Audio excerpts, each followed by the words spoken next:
Yo, I just flew back in from Turkey yesterday, back in London. It's grey. Whilst I was away, it was sunny, and now it's grey here.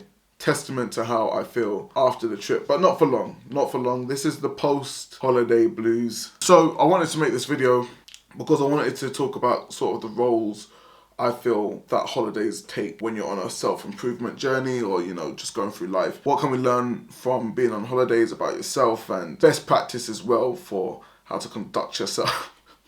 Not to sound like a teacher, but how you should be conducting yourself on holiday, and especially, more importantly, so after you come back, which is what I'm about to go on a journey doing myself. So I'm going to share my plan and what I learned, etc., etc. So I've got a few notes written down here anyway. So one of the main things I think is important to talk about is, of course, if you're on a self-improvement journey like I am, or if you're going to the gym, a holiday, whilst it is exciting and you can't wait to go on, also in the back of your mind, you're probably thinking, oh shit, am I about to just give up on all the hard work that I've done so far and just dive back into old habits?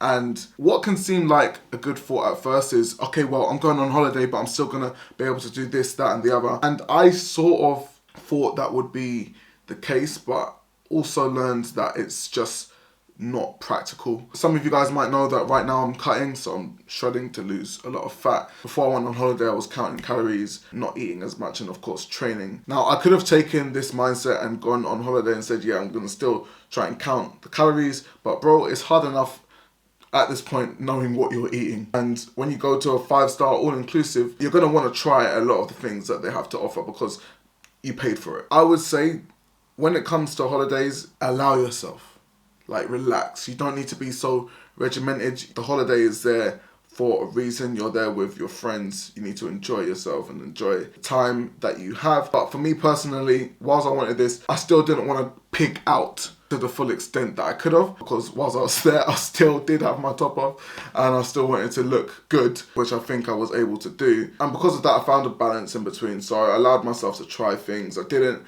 go to the full extent of eating loads and loads of sugar and sweets. And believe me, there's a lot of that in Turkey, especially at the hotel that we were staying at. They just had sweets all the time. When it comes to exercise and working out as well, there was a gym. I went to the gym once. I was there for 5 days, so 1 out of 5 days I went to the gym. But again, I didn't feel like I needed to go to the gym every day. We were out and about doing exercises, swimming. I wasn't sticking to the plan that I've got whilst I'm here in London, but I was still being active. I feel like I did a pretty good job for whilst I was on holiday, and I still enjoyed it to the full extent that I could. My dad texted me whilst I was out there, a nice message actually, that stuck with me and kind of reminded me why I should be able to enjoy myself whilst on holiday. He said to enjoy the fruits of my labour. And ultimately, I think that's a really good phrase to keep in mind as you are on holiday, because if you have been working hard, you go out there, you've got your top off, everyone actually sees the fruits of your labour and you're able to enjoy it, get cool pictures for Instagram, all of that. And I think it's important to remember that. So whilst I'm saying this, you're on holiday, you're enjoying yourself and you're enjoying the fruits of your labour.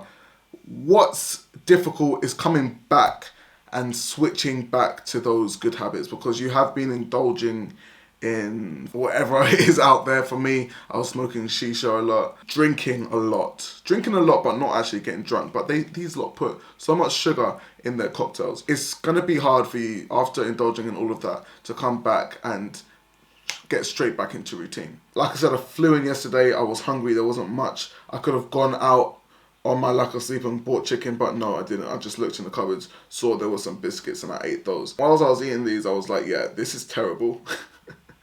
To combat this, I would recommend having a reset day.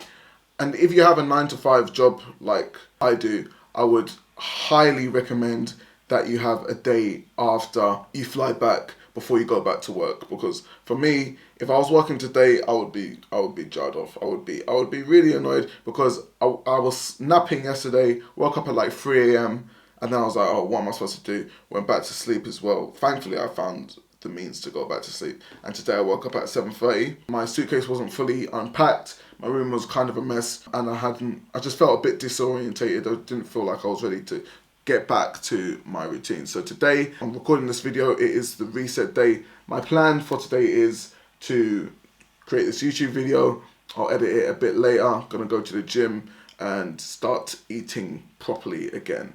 When I say properly, I mean back to my diet. And I think this is easier than just trying to dive straight back into the good habits that you set from the get-go. Just having a reset day kind of puts it all into perspective and helps you just get back on track. Now, just reviewing the holiday as a whole, whilst I was out there, I had a few very good conversations with my friends and some people that I met just about life in general, what we wanted out of life. It hits me because I was telling these guys, yo, I want to soak in this as much as I can, because I know when I come back to London, back at home, this is all going to feel like a dream, like it didn't happen. It really put it into perspective for me how much change I want in my day-to-day life. Ultimately, these experiences, these holidays, I feel serve as a teaser for what I want to be able to access all the time. The reason I said access all the time is because I know it's not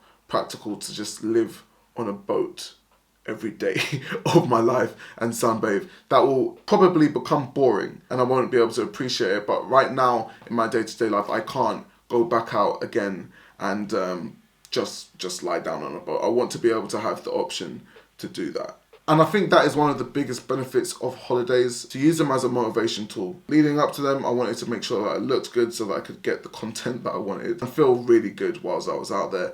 And coming back, put into perspective for me, again, what I really want out of life. I would recommend coming back, kind of writing down what you learn, what you want to do going forward. I've been speaking to one of my friends about this who I was on holiday with, and I think that we're both going to be able to use this experience as sort of a check mark in our progress. Because we were speaking and he said to me, dude, like 6 years ago, if I knew that we were going to be able to have these experiences, I would have been psyched.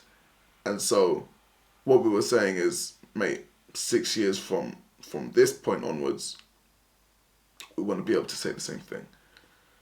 So yeah, I'm excited for that. Put in the work and reap the rewards is what my plan is. So thank you guys. If you enjoyed this video, make sure to like, comment, subscribe, all of that. Follow me on all my other socials as well. And have a great day. Bye.